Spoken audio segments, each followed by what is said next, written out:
marches, courses populaires, suivi d'autres activités physiques. Ce sont les temps forts qui ont marqué la journée nationale des sports dans la commune Agogne 1. Cette deuxième journée de l'année 2023 a connu une forte mobilisation. Et l'invité de marque est Madame le ministre des Sports et des Loisirs, Dr Lydie Bessikama.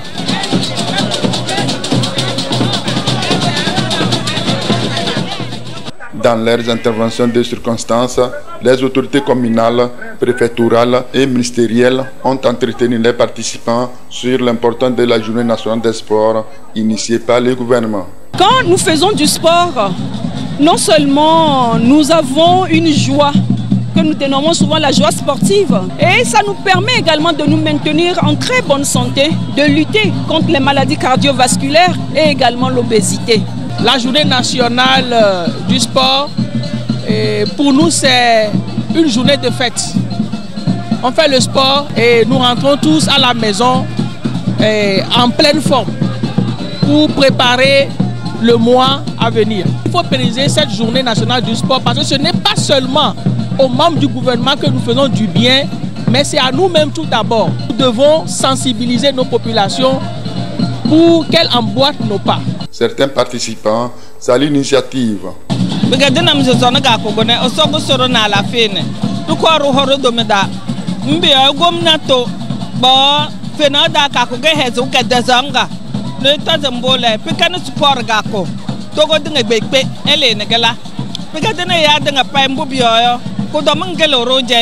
Tension, diabète,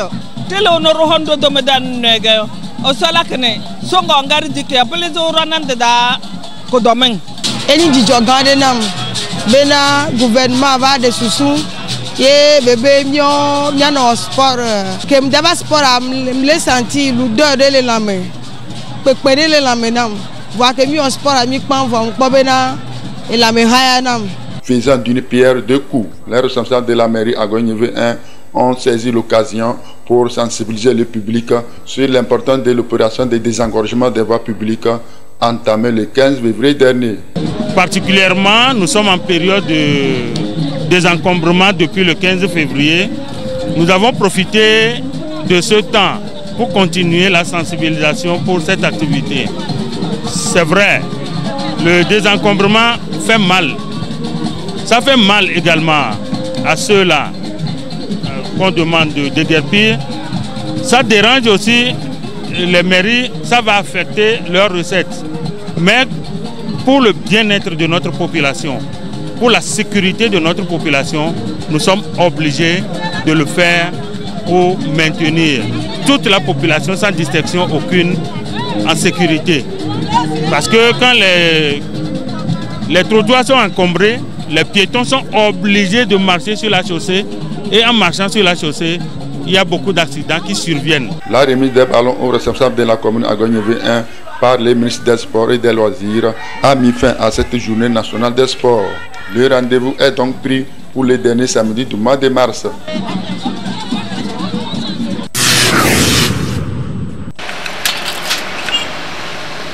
Nous sommes dans l'atelier à l'Istis de Maman Ouébia. Maman Ouébia s'est intéressée à ce métier artisanal depuis son jeune âge. Il s'agit du tissage de pagnes traditionnels, communément appelé lokbovo en langue éve. Le travail me plaisait. Ma maman est décédée et on m'avait donné un de ces pagnes tissés quoi. Et le pagne vraiment ça m'avait intéressé. J'avais gardé le pagne là. Je me disais que un jour je vais apprendre ce métier. Et c'est comme ça quand j'ai quitté les bancs. Et je me suis lancée dedans. Voilà donc le produit fini qui peut être utilisé pour confectionner divers vêtements pour hommes, femmes et enfants. Le tissage de pagnes traditionnels se pratique dans toutes les régions du Togo et se transmet de génération en génération. Ces produits vestimentaires sont de plus en plus valorisés et prisés. Entre-temps, c'était rentré dans les oubliettes. Les gens ne s'intéressaient pas tellement. Il y a à peu près quelques années que ça a commencé maintenant à venir un peu. Les gens s'intéressent à ça. Quand il y a les mariages, les dots, bon, il y a certaines associations aussi qui aiment acheter, faire des uniformes aussi avec les pagnes tissés.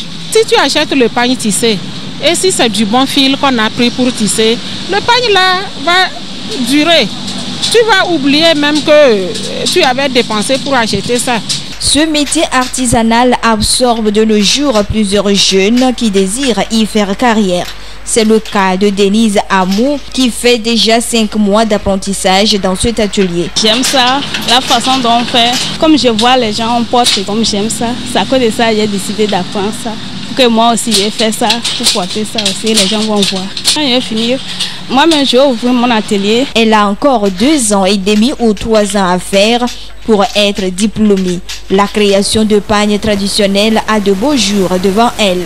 Et pour booster ce secteur, certains défis sont à relever. Le problème de fil là, ça devient compliqué pour nous. Les fils que moi j'utilise là, c'est les fils qu'on amène au Ghana. Ce que nous achetons ici, c'est pas que c'est pas bon, c'est bon, mais ça ne nous avantage pas.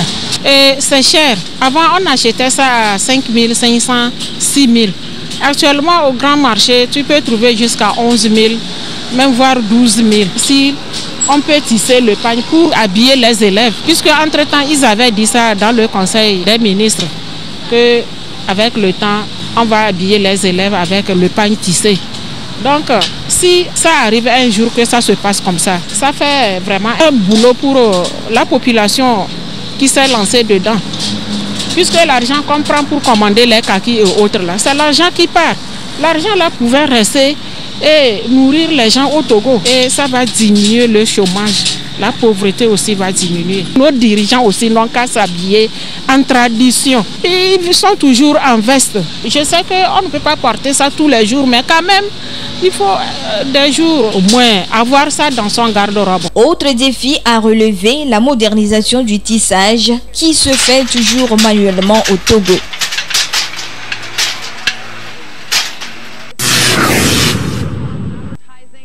La digitalisation, c'est un processus qui permet de transformer les moyens traditionnels en moyens automatiques sur Internet. À cette ère du numérique, les services et les activités, surtout économiques en ligne, sont devenus incontournables pour toute entreprise.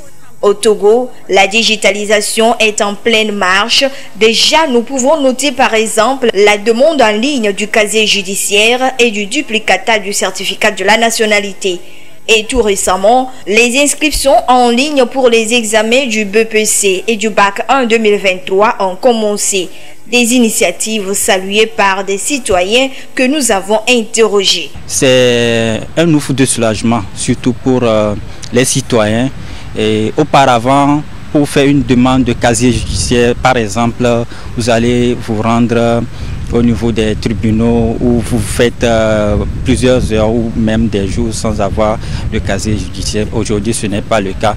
Il suffit de rester au niveau de votre poste ordinateur ou au niveau de votre smartphone. Vous faites remplir les formalités et à peut-être 24 heures ou 48 heures, vous avez votre pièce d'identité. Personnellement, je salue l'initiative. J'ai déjà essayé la demande de casier judiciaire que j'ai reçu. C'est un service qui a été rapide pour moi. Donc c'est quelque chose que je salue véritablement. Puisque nous savons que nous sommes à l'ère du numérique, les États, les pays sont en train d'avancer en termes de connexion Internet. Donc le Togo ne peut pas être du reste. Le Togo fait son chemin. La technologie évolue plus vite et l'introduction des techniques informatiques à ce jour dans les organisations, sociétés ou services offre de nombreuses opportunités aux populations. Des opportunités que doivent saisir les jeunes entrepreneurs ou les opérateurs économiques en général. Pour les entrepreneurs qui ont des entreprises, la digitalisation peut leur permettre de mettre en automatique leurs activités, de multiplier leur chiffre d'affaires, d'accord ? Parce qu'avec la digitalisation, ils peuvent se mettre en relation avec d'autres organisations internationales, gagner d'autres clients à partir d'Internet et comme ça, ils vont tirer de beaux contrats avec. Et pour une digitalisation effective des services publics et autres au Togo, des défis restent à relever. L'appel serait peut-être de trouver les autres services qui vont se positionner sur ce mode de délivrance des pièces. Si l'État, en plus de digitaliser les services, peut accompagner cette digitalisation par la disponibilité de la connexion Internet un peu partout dans le pays, ça peut vraiment aider la population et ça peut aider à augmenter les revenus économiques des services. Par rapport à l'expérience que moi j'ai vécue, vous faites une demande, par exemple vous sélectionnez peut-être la ville ou le moyen par lequel vous devrez recevoir, donc parfois ça traîne un peu, donc sur ces cas-là, au niveau du tribunal jusqu'au niveau de la réception des postes, par exemple, il faut orienter et puis accélérer. Il faut encourager à ce que les autres formalités aussi soient effectives pour soulager la population. Il faut d'abord aider la population à avoir une bonne connexion Internet. Ensuite, il faut vraiment former la population dans les branches de la digitalisation. Former la population, les instruire comment utiliser la digitalisation pour développer leur activité et créer d'autres sources de revenus. Ensuite, je dirais qu'il faut vraiment mettre des dispositions en place pour lutter contre les fraudes en ligne, les arnaques, les attaques informatiques. Il faut vraiment mettre des systèmes de cybersécurité pour contrecarrer ce genre de choses-là. Le dernier défi qu'il faut vraiment relever au Togo, ce sont les moyens de paiement, d'accord? Parce que ceux qui font des opérations en ligne, il y a vraiment un problème au niveau des moyens de paiement. Par exemple, si quelqu'un veut recevoir de l'argent, par exemple, au niveau du Burkina, du Cameroun, du Congo, il y a vraiment des limites là. Donc il faut vraiment revoir ce problème-là. Le gouvernement togolais compte digitaliser 75% des démarches administratives d'ici à 2025. Avec la mise en place de l'agence Togo Digital, agence gouvernementale chargée des projets digitaux, les choses vont plus vite. Et pour une sécurité des données digitalisées, l'Agence nationale de la cybersécurité ANSSI est mise à contribution.